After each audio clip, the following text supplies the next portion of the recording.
So my estranged father reached out to me recently, and I'm just needing opinions on whether I did the right thing or not, because I've been getting heaps of flack for how I reacted.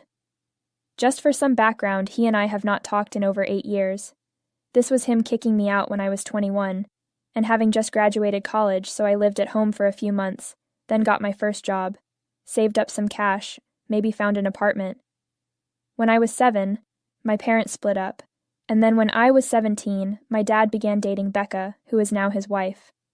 My stepmother was also married, but her husband died 6 years before she started to date mine. She had another daughter from that relationship, and was my stepsister Alexa, who was 4 years younger than me. When I first met Becca and Alexa, they gave me a weird vibe that made it seem like meeting me was the worst thing to ever happen in their lives. I reasoned that maybe they were just shy and no longer thought much about it. But the more time I spent with them, the less it seemed they liked me. Becca and Alexa lived with us for a year after that, but to put it into context, I moved out for college that same fall. I did not spend much time around them at home, so whenever I returned home for the holidays, family was all I could actually see, and it seemed like every time they would act very strange around me. They were married by my 2nd year. They still hardly liked me, though. There are no words to really describe it, but they just never seemed happy when I was around, and looked so much happier once my father and I left him. When I graduated and moved back home with the plan of staying there for a while, saving some cash so my next move could be permanent, it was when we were together in plenty that I knew what needed to happen.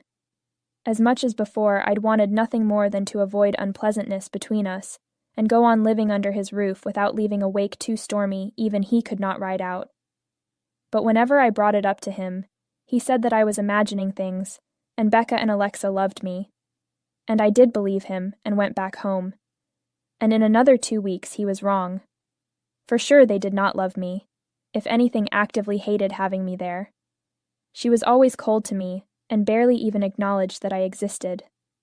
I got the impression that Alexa had it in for me, incessantly teasing and provoking to fight. I tried bringing it up with my dad a few times, but they were acting much differently in front of him, and his conclusion was always just that I was imagining things, or that they were probably just adjusting to having me there. This lasted for about 2 months, and no matter how I tried to not be in their way, they found an agenda that made my life uncomfortable. Eventually, I even stopped whining to my father about it, because frankly, there was no use in doing that. I was saving up to be able to move out, but Becca and Alexis came home that day, gaslighting me into believing I stole $9,000 from my college tuition fund. On one such afternoon, I had done the house hunting thing with 2 of my buddies, and since Becca wanted nothing to do with me for obvious reasons, while Alex has literally sent her entire family a link on YouTube about how there is no objectivity in anything whatsoever, but people are self-aware, so that make that less Hippocratic staying at home was unbearable. By that evening I was back at home, where my dad had returned. He seemed very disappointed, and told me to just take my things and leave. Walking into the house, I was like, dang, what is happening? He said, whatever happened to me? All those years he never imagined it would end up in such lowliness and desperation by any decent human being for cash. I had no clue what the heck he was talking about, and tears were streaming down my face from him saying such cruel things. Instead of attempting to speak with me, he simply said that my mama act had no place here, and I should just leave now. Then, Becca walked into the room and began hollering at me that I was ruining Alexa's future by insisting Cooper made this all happen simply because he wanted to move on from Dad. I could thread together the story as she yelled at me about what I had done. It appeared they were charging me with fraud for stealing money from them only using a card that had been made available to assist in emergencies, when I used it instead on luxury goods. Becca said I had visited her a couple weeks ago and told her that my money was low, so she created for me an add-on on the account she'd been saving dollars to give Alexa. The account was now almost empty, and Alexa had no money to go to college. I had allegedly claimed I needed the cash for things that were far less scandalous than what her ex, my stepdad, swore up and down, bought me new bags, shoes, and clothes from stores cost way too much money to think of any good endeavor spending all my mother's money. I was distraught because none of what she said had occurred, and it made me pee with rage. I said, "Show me proof of all this." And my dad was like, "No need, because they had gone through the room a couple hours previously, found everything in there." That confirmed her story. He had discovered each of the things that I had gotten only with my card behind a wall in between packs stored covered under my bed. When I told my father that Becca had not even added me on the card, because trust me, if she did add me to a credit cards, because otherwise who would have tipped me off so well, he says, "Oh no." After a few hours, it was complete though. I said to him, he needed a proof other than this, but then said, that was all the evidence required for his lost daughter. A filthy and loathsome thief. I tried every way I could to convince him Becca wasn't telling the truth, but he didn't believe me. Eventually, I had to leave. I did not see my father after that day. He had shown me where his priorities were, and after the insulting way I had been degraded by, he was never going to be a person that would hear from me. I bunked with a friend for several days until I secured an apartment, managed my finances really poorly for the next couple of months, and then learnt to survive on minimal cash. I live a relatively decent life now, and I am planning to purchase my own home in 2 months. For 8 years, I have cut off all ties to my father and avoided any family gathering on his side, like he was contagious, because I simply never wanted to see him.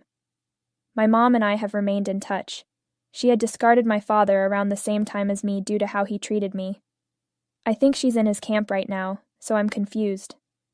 Anyhow, a few days ago my dad dropped in to see me at home, so I opened the door to hear him out, as I was curious about what he had to say.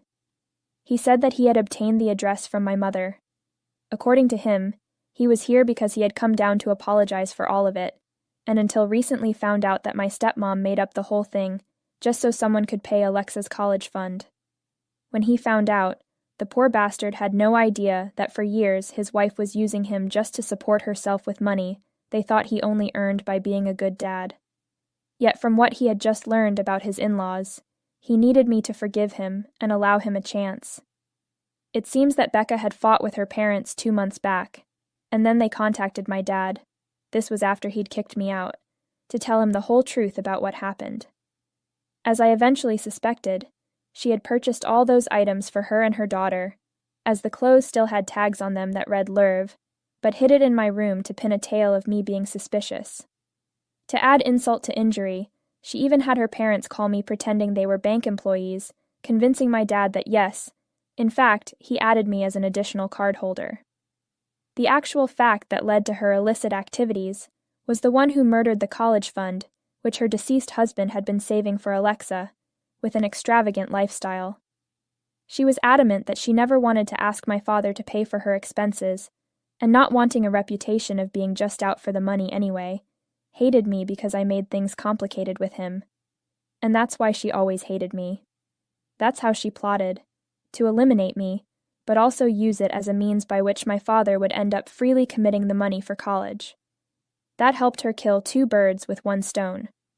Her parents had said nothing for 8 years after that plan worked. And recently, owing to their quibbling, for they'd been engaged in an endless rant of late, which had the entire household in a scandalized uproar, they decided at last it was time to exhume old skeletons, and this way tell my father some truths. A few weeks back, he said he'd filed for a divorce from her with his old lawyer, and today he'd come to patch things up with me. He knew one of my friend's fathers was a very respected divorce attorney, and that I should do my daughterly duty by calling him up to put him in touch with her dad. My dad also wanted me to sign up with a lawyer, who would agree to cut his fees down for her, because Becca and the attorney he talked was so absurdly one-sided in their petition. It was so ridiculous that I actually laughed in his face before closing the door. I never thought he was indeed under the impression that he'd swing by, say sorry to me, and I'd hook him up with whatever it sounded like. We would again simply move on. Naturally, I wasn't about to do any sort of aid whatsoever. If he wanted to hire my friend's father as a lawyer, then that means he'd have to, contact him himself and pay what everyone else does. His old lawyer was not up to the task, yes, but that wasn't my problem 4 months before Thanksgiving 1999. The advise's time and $250,000 were 2 things I didn't have in November or December 99. I couldn't help it if his previous attorney investigator got too scared because this case looked complicated and he wanted retirement instead of challenge.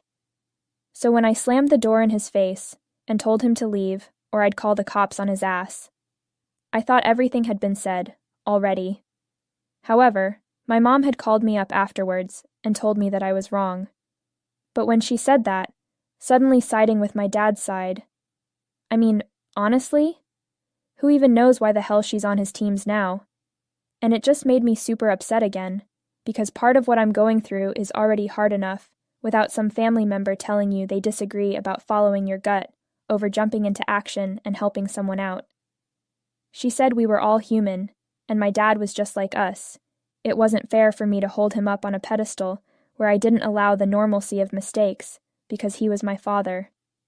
It was not that I minded him trusting his wife and having aged poor, even though who by then had been married for years, as an affair, but rather he trusted her more than me, his daughter. I will never forget how he called me disgusting and a desperate lowlife the day he threw my belongings out of our house. He had raised me. He knew me, arguably better than I did. Even so, she felt I was capable of doing something that nasty, the very thing he accused me. It was the fact that he wasn't just saying sorry 8 years later, but asking for my help. He probably wouldn't have come to apologize if he didn't need my help.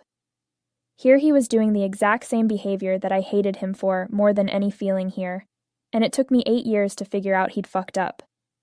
I did my best to explain this fact of acceptance to my mother, who just kept repeating how he had admitted his wrongdoing. And if that happened 50 years post-event, hey, it counted for something. I should just let him off and be the bigger person, because really I have to help this guy. What I mean is that even if I wanted to, think what? Mind you, I am really close with my friend, and feel confident that if I ask him to talk to his dad about this, he will work it out with mine. However, I doubt that I'll be able to persuade them into lowering their rate since the best divorce attorney in town comes at a price. So what would make me even commit to something that I am not sure I'd be able to pull it off? My mom and I ended up debating it for around 30 minutes, both us irritated with each other on the phone by this point. I did not believe she made sense, and for that reason I was really confused at what it is even she meant. But ultimately she just refused to understand my perspective. And now we are not talking to each other either, and I am wondering if I did wrong or right. I mean, I do not believe that what I've done with my dad was too awful, but be the impact of how she or rather started to react. Am I the asshole for not helping my estranged father with his divorce? I am wise enough to stay away from both my parents. In the comments, you all are right. I do not owe my father nothing after he treated me. The fact that he did apologize to me less than weeks after finding out the truth just proves he wouldn't have apologized if it weren't for him needing my help. Thanks to all those who commented. I really needed that. And my mother, well, I really don't know why she was being so firm and taking my dad's side after years not speaking to him, but also did this indeed need it. It was over the phone call that I asked him if she had been talking to my dad and whether she is in touch with my father. She said no. However, for the last 8 years after kicking me out, she hadn't communicated with my father. However, he was the one who contacted her on that day back in October, when I had slammed the door of his face. She told me that he was upset, so she agreed to listen. Because my dad is not the most emotional of men, and it takes a lot to make him cry, she asked what was happening that made her dad ring up. That's how I found out what really happened when he was trying to talk me it. Other than that, she said, he had not spoken to her in the 8 years prior. Now looking back, I find that hard to believe since she has been in the exact same spot as me, and it would have made her more difficult at forgiveness of him. This incident must have either reunited them or made them feel pity for each other, and I remember when my parents divorced, they were really good friends, did co-parenting kind of thing. Whatever it is, my mom's reaction told me, she doesn't know me as well I thought she did, and no one really gets who I am. If she did, then why would have she gotten angry at me for not forgiving my dad right away? In any case, I'm not getting into the middle of either one. Not talking to my dad will not be difficult since I already have, for 8 years. I mean, I just feel like that's going to be really hard not interacting with my mom either. She was basically the only family I knew for years, and now she's gone too. I hate that, but again, not much I can do. I'm waiting a week before I get my father to contact her and find out what she has to say about this. It's not too late for her to come back to reality in that time frame. And if she doesn't, I have no idea what I'll do either. After that, I may have to sever ties altogether, and the thought of that makes me really sad. I know I have to look out for number one too, but it kills me not doing so. Wow. Update 2. All right, so the week has not passed yet, but my mom did call me. Unfortunately, it was not in regret. I didn't really block her on anything because I wanted to know if she would actually talk with me or not, and well, she did. Yesterday she texted me asking if she can come and talk to me in person. She thinks it's better this way. I agreed for her to come over because I wanted some closure regarding that, and thought she was going to apologize. I was fairly cordial with her when she came over and such. It begins. She said she had been reflecting on our last discussion, and perhaps not trying to fully understand me, which brought her back to do the KC on that conversation. It seemed strange that she was forcing me to repeat the same things, but I did anyways in hopes of helping her understand better where I stood, and maybe it would get easier for her to apologize towards too, just so we could finalize this once is for all. However, after I said everything about how I felt about the whole situation, she told me that now we discussed this calmly and openly. She'd like to have sit down for a discussion with my father. She knew I could answer with poise rather than door slamming, and she would not allow my dad to go without a reason for everything. When he thought I had stolen Becca's money, he did not call the cops on me, and even convinced Becca to not. It doesn't matter that all of it was made up. The important part is that he did his absolute best to keep me safe, despite thinking I was in the wrong. The least I could do was let him talk to me. She also stated she had raised her good-hearted daughter, who wasn't saying no on this. However, I told her that she didn't know me as well as she thought she did, and my father was a horrible person who had treated the people in his life with cruelty. I didn't owe him anything, not even an explanation.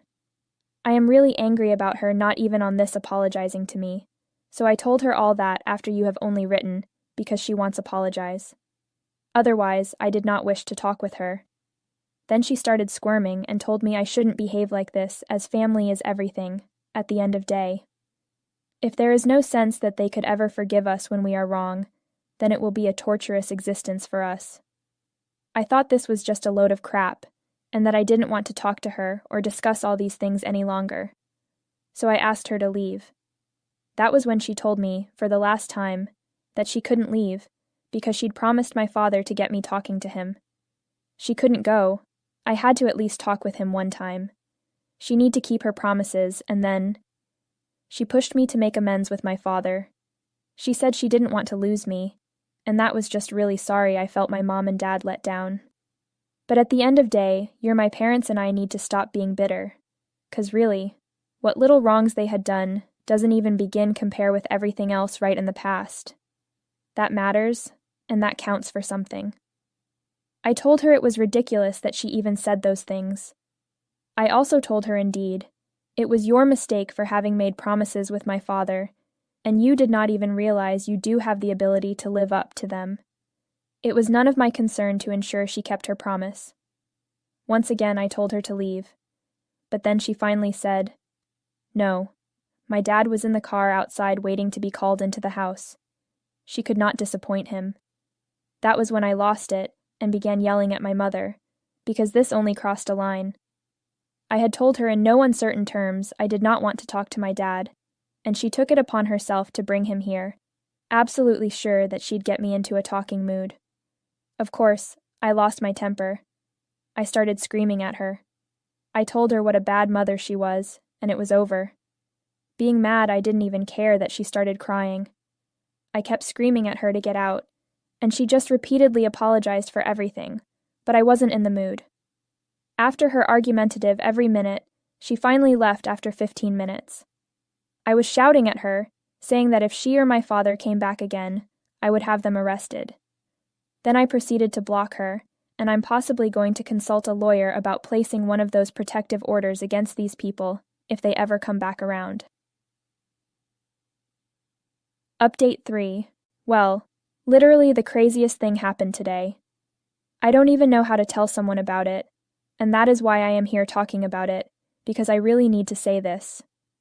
Today I was at home instead of working, because it is my day off, and for that reason I planned on doing nada. And then Becca and Alexa arrived. But wait, that is not the craziest thing to happen today. When I found out they were standing outside my door, of course, you know that was infuriating. So when friends say, "Hey, your favorites are here," or whatever telling them to get the hell away. I had even actually called a cop, but Becca explained to me that she was there not harassing my father and why he needed help. Liked as awful and foul-mouthed as always, it was gratifying to realize she hadn't modified a stitch in 8 years. However, initially I had no desire to talk with her, so when she infiltrated my life and started saying whatever it was that needed some kind of response from me and answer, I told her I wasn't interested. This was followed by her saying that if I knew what she had come to tell me, and asked for an explanation on why my mom suddenly turned sides after not having spoken a word with my dad in years. Honestly, I woed when was supposedly not going to lie and thought she would know any of this. I was so curious to know just what the hell had happened, and finally, after some internal debate about whether or not I should let her in, did. But she would not step foot in my house, claimed it was only by the skin of her teeth this visit that she came here to tell me a truth, and then leave again with her girl standing just outside my door. A couple of weeks back, my parents had told my father the truth about something that happened 8 years ago, and they ended up in a huge fight over it. He straight went for a divorce. She had been arguing with her parents because she stopped sending them money every month like before, 'cause even my father wasn't giving her the allowance that sufficed. In case anybody was wondering what exactly happened, she got a little greedy. If my father decreased her allowance without reason, she did a little detective work, only ultimately wonder that my dad was cheating on Mom. Then, she figured out he probably intended to leave her. Why else would he have been saving up money? So she chose to be with him, and eventually divorce him on her terms. Everything went down during the entire fight, when my dad found out what really happened before she had a chance to do that. They both discovered the truth about each other. Normally, my dad could have cut Becca out of the marriage with little more than a, "Well, this happened," from his attorney. However, since he too had committed adultery and cheated on her, and Becca hadn't worked in almost a decade, she wrote up the petition that was beneficial to her. And that is why they were currently at each other's throats, because he was not all right with it. She was telling me all this because, apparently in the days prior, my father had gotten on her case over the phone with threats to stay out of his business, or I would be calling a divorce attorney, and he would even more than likely find himself unemployed. Sure, he was bluffing, but Becca definitely didn't want to take that chance. Well, that's one way to put it. So she had come to tell me the truth. I was genuinely astonished that all of this had occurred, but in some way I felt relieved, because at least now I knew what caused my mother to behave so oddly regarding my father. When Becca had told me everything she wanted, all that remained was for her to say it was my choice, and then go. For the first time in her life, she had been a reason of some real assistance to me, and for that I am thankful. After this, there is absolutely no way that I am ever going to maintain contact with my parents again. Can you believe Mom actually tried to gaslight me into thinking Dad deserved a second chance because she wanted or needed him back so badly? My parents are really meant for each other. They indeed fit together like a glove, and I am rather thankful to no longer be part of their lives. Well, now I am going to be on my own, and thank the stars that it was me who had enough sense not to forgive any of them. Update 4. Hello. It has been 2 months since my last post here, and everyone wanted to know how I was doing. It has been quite good, and I'm happy on my own. Sometimes I do miss my mother, and then I remember how she lied to me, and it makes her absence a little bit easier. From a few relatives, I learned my father is back with my mother again, as if nothing happened, and also he recently had his divorce finalized. Honestly, I don't know exactly what he lost in the divorce that followed, and am careful to keep it that way. A few relatives are attending my parents' wedding soon. They wanted me to be aware of it, because I might want to show up and right their wrong with them. But I do not actually care, and surely don't wish to be on good terms with them. I am better and happier solo. So that is where my life currently, and I am content.